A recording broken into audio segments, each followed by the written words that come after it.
Hello. Hi. So I'm Monica Lupine.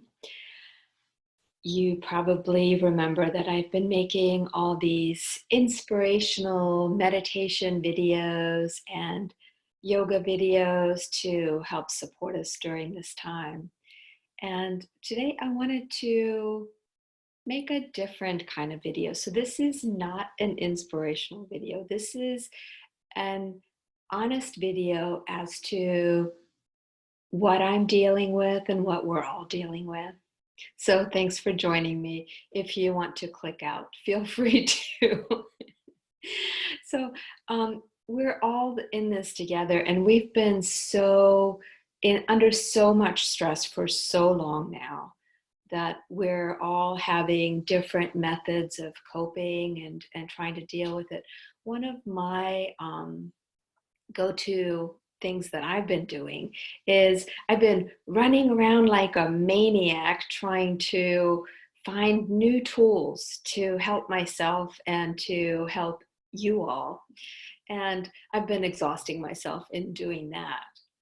And another thing, so we're all in this together, but there are many of us, many of you that are out there risking your lives every day. For those of us who are comfortable in our own houses with plenty of food and plenty of tools to help ourselves feel better. And there are also those of us who don't have comfortable houses and who are suffering and who may not have enough food. So there's um, lots of people in many different situations.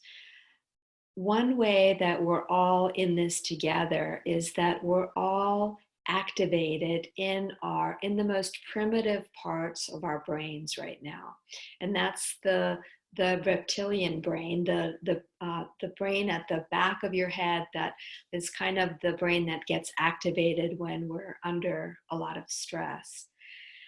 And so there are three different ways that you might be, or somebody else might be, responding to the stress. And one of the ways is the fight instinct, and that's some of us are chronically angry and activated and just walking around blaming everyone and everything.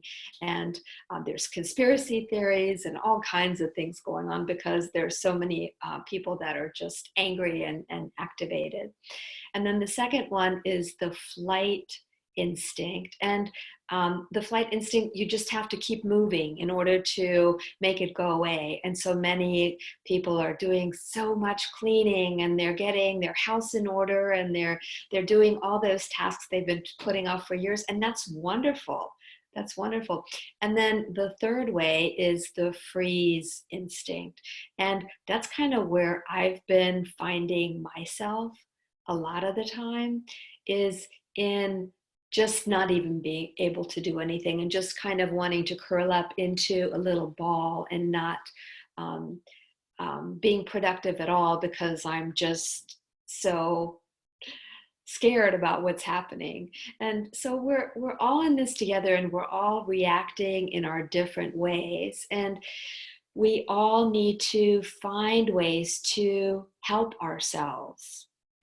And there's so many, I keep teaching about different ways to calm yourself: deep breathing, slowing down the exhales, um, sunshine, going outside in nature this time of year is just, it's so inspiring because nature is just keeping on. It's blooming and blossoming, and the colors are gorgeous, and the sun is so healing for us.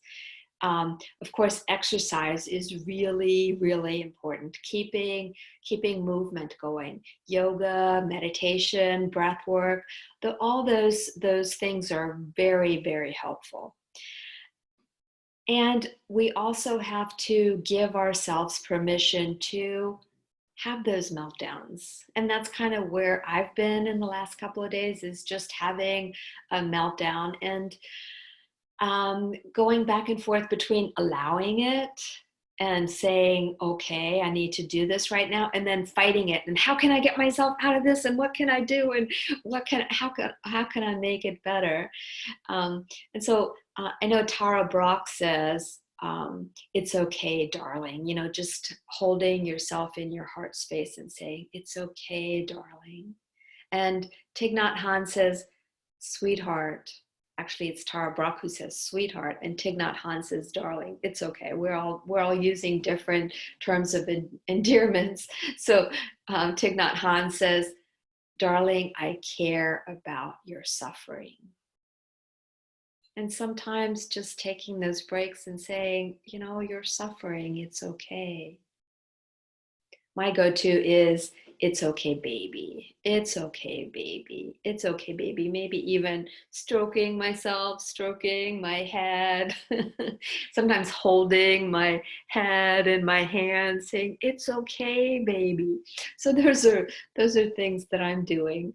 So even though we're starting to reopen, and some people are back at work, there are many others of us, myself included, that are really having to reinvent how we're going to carry on in the future. There's no going back. I have this wonderful little studio in my house where I've had 8 people at a time doing yoga, and it's been perfect. And I won't be able to do that, not for the near future, because we'll be too close together and we won't really be able to wear masks because, doing yoga in a mask might be very hard. So I'm trying to figure out ways that I'm going to move forward, as so many of us are. So give yourself permission to do the grieving, to come into your own heart space and to say, somehow we're going to make it through. And it's okay to be upset sometimes. I found this saying by Pema Chodron, which has been very helpful to me. Pema Chodron is a meditation teacher, and she, a long time ago, not a long time ago, but a few years ago, wrote a book called Heartfelt Advice for Hard Times, something like that. And this is her quote: start where you are. This is very important. This practice is not about later when you get it all together and you're this person you really respect. You might be the most angry, most judgmental, most depressed, most jealous, most self-loathing, broken person in the world. And that's a very rich place to begin. That's a very rich place to begin. It's juicy and messy and deep. This is where we make a start, right where we are, just as we are. So perhaps using everything that's coming up in order to help yourself move forward. So I thought about doing this earlier this morning, and I actually recorded another video, which somehow disappeared. The universe said, nope, you're not putting that out there. And then I decided to just go to my mat, turn on my yoga music, and just let myself do whatever I wanted. And some of the time I was sobbing and crying. And some of the time I was moving very, very gently and slowly. And finally, I found myself getting caught up in the gentle, slow movement, and my breath started to calm down. So that's the way I helped myself this morning. I'm sure you'll find ways to help yourself, and keep on keeping on. We will all get through this. Let me know how you're doing. And maybe share honestly with me what's happening for you. Thanks for sharing.